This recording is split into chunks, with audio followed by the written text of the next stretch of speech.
জ্ঞানৰ পোহৰ আধ্যাত্মিক চেতনা শক্তি প্ৰদান কৰি আহিছে আৰু আজি আমি ভাৰতবৰ্ষৰ এই পবিত্ৰ ভূমিত জন্ম লাভ কৰি আমি সকলোৱে গৌৰৱান্বিত যে আমি একোগৰাকী ভাৰত মাতাৰ পুত্ৰ কন্যা হিচাপে ভাৰত মাতাৰ চৰণত সমৰ্পিত ভাৱনাৰে শ্ৰদ্ধা সহকাৰে আমি সকলোৱে সেৱা কৰাৰ এটি সুযোগ লাভ কৰিছোঁ। আমাৰ জীৱন ধন্য কৰি ৰাখিব লগা হ'লে এই জীৱনটোক মূল্যাংকন কৰিব লগা হ'লে আমি সকলোৱে মানৱ সেৱাত আত্মনিয়োগ কৰিব লাগিব। জীৱ জগতৰ প্ৰতি শ্ৰদ্ধাশীল হৈ জীৱ জগতৰ প্ৰতি প্ৰেম ভাৱনাৰে আমি আমাৰ মানৱ জীৱন সুন্দৰভাৱে গঢ় দিব লাগিব। গতিকে ভাৰত সেৱাশ্ৰম সংঘই আজি বিশ্বৰ বুকুত মানৱ সমাজক জ্ঞানৰ পোহৰ দিয়াৰ বাবে সহিষ্ণুতা, ধৈৰ্য আৰু মানৱতাৰ সন্দৰ্ভত তেখেতসকলে যিখিনি চেতনা শক্তি প্ৰদান কৰিছে, ইয়াৰ ফলত বহু লোকে জীৱনৰ সঠিক পথত গতি কৰাৰ বাবে এটা শক্তিশালী দিশ আৱিষ্কাৰ কৰিবলৈ সক্ষম হৈছে।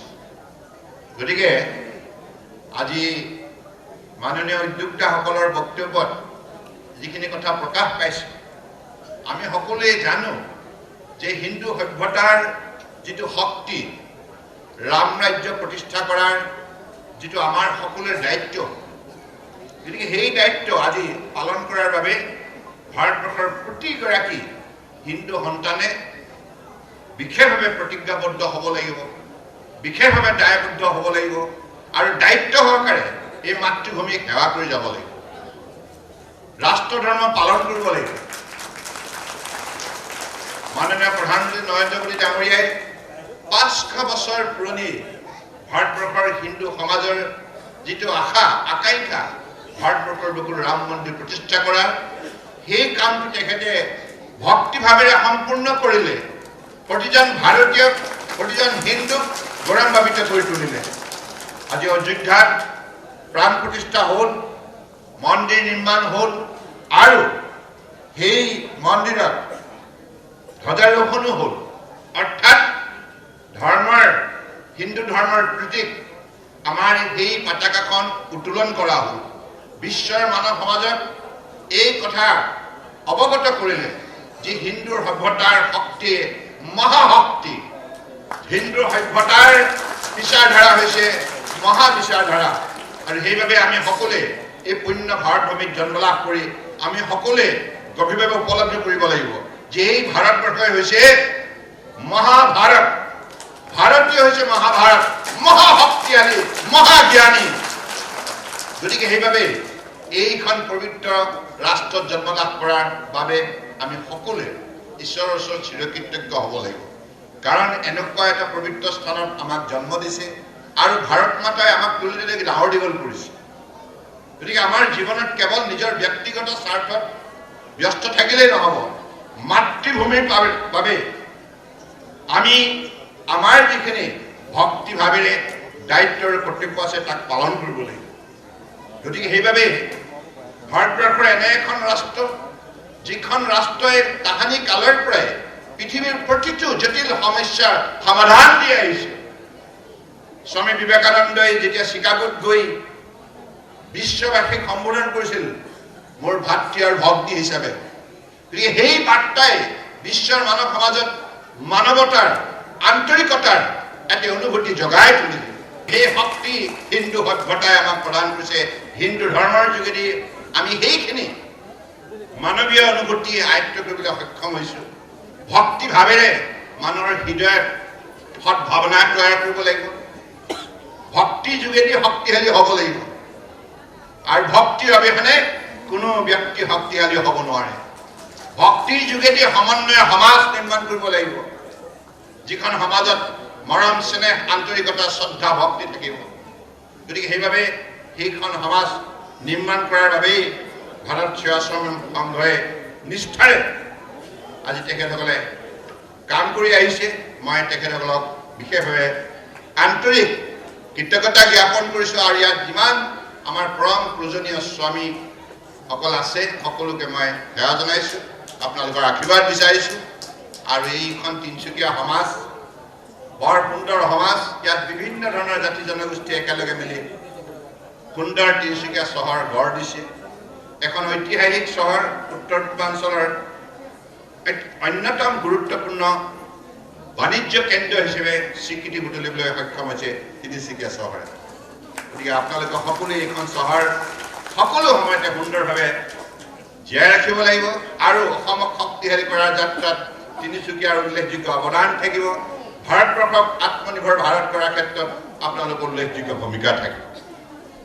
গতিকে মই বিশ্বাস ৰাখিছোঁ যে আজি সভাখনত আপোনালোকে উপস্থিত থাকি ইমান সুন্দৰ মন্দিৰ নিৰ্মাণ কৰিছে আৰু এই মন্দিৰটোৱে সকলো সময়তে এইখিনি চেতনা আমাক দিব যে আমি সকলো সময়তে সুন্দৰ মানৰ অধিকাৰী হৈ থাকিব লাগিব আৰু সকলো সময়তে সমাজত শান্তি প্ৰতিষ্ঠা কৰাৰ যাত্ৰাত আত্মনিয়োগ কৰিব লাগিব, নিস্বাৰ্থভাৱে মানৱ সেৱা কৰিব লাগিব।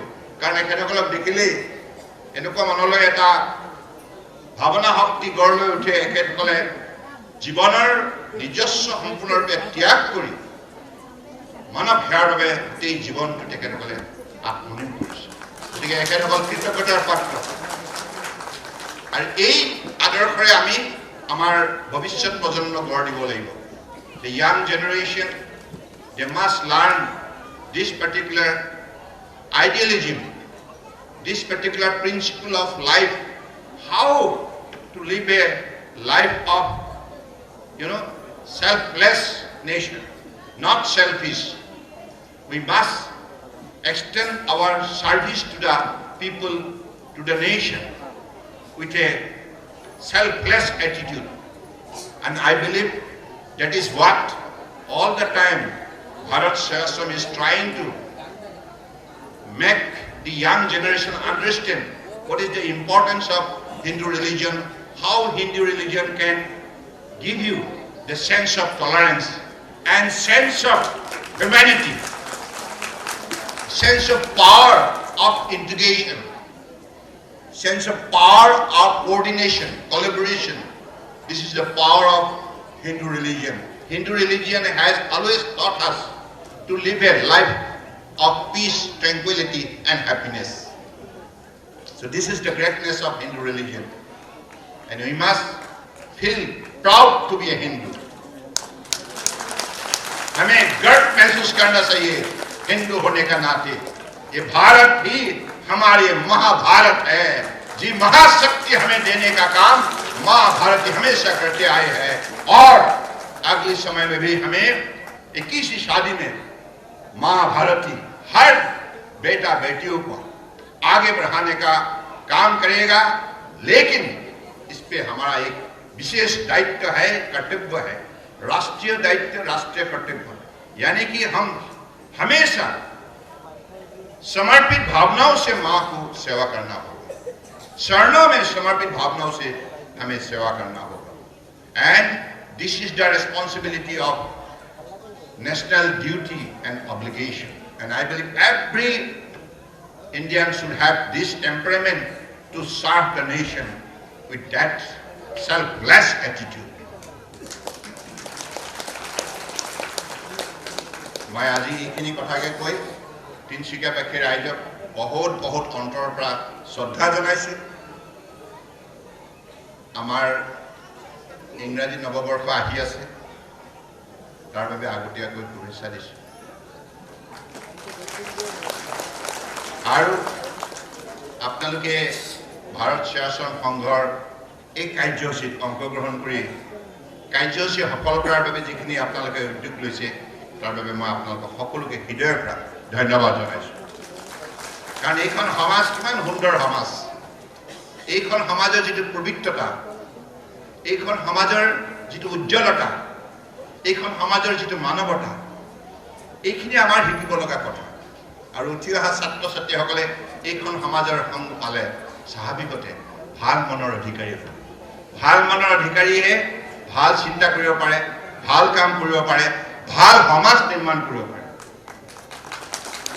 इसलिए हमें एक सही इंसान होना बहुत जरूरी है, जहाँ इंसानियत का भावना शक्ति हमेशा रहेगा, और इंसानियत का भावना शक्ति से हम मानव सेवा कर सकते हैं, और हमारे जीवन इनके लिए समर्पित होना चाहिए।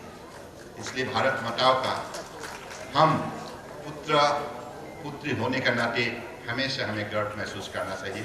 भारत माता की, भारत माता की, भारत माता की, वंदे